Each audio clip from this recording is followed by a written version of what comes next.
I ate human flesh after church on Sundays. My name is Karl Denke, also known as the Cannibal of Münsterberg.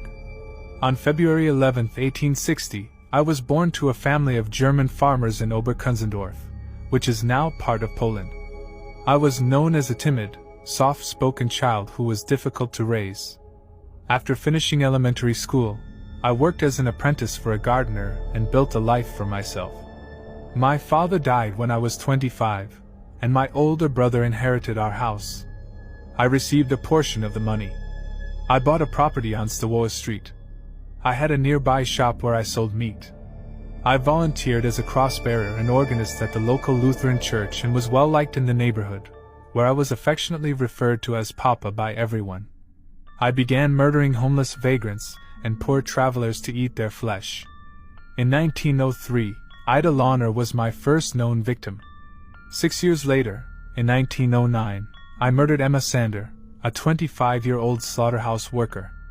I also kept a journal of my murders and sold the flesh of my victims to unwary clients as pickled meat advertised as pork. I lured a homeless vagabond called Vincent Olivier into my home on December 21, 1924, with the promise of 20 pfennige if he wrote a letter for me. A townswoman had referred him to me since I was known for my generosity. I had sat Olivier down at a desk after handing him a pen and paper and offered him some pork.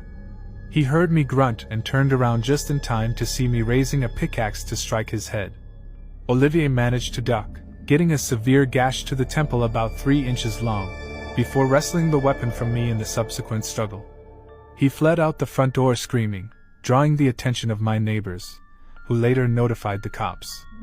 Because of my good reputation, Olivier's evidence was first dismissed, resulting in his arrest for vagrancy and panhandling. On the other hand, the court insisted on further investigation of his claims, and I was taken for interrogation. I was placed in a holding cell, where I hanged myself hours later with an undetermined ligature before being questioned. In light of this, my house was examined, and the horrible truth of my killings and cannibalism was found.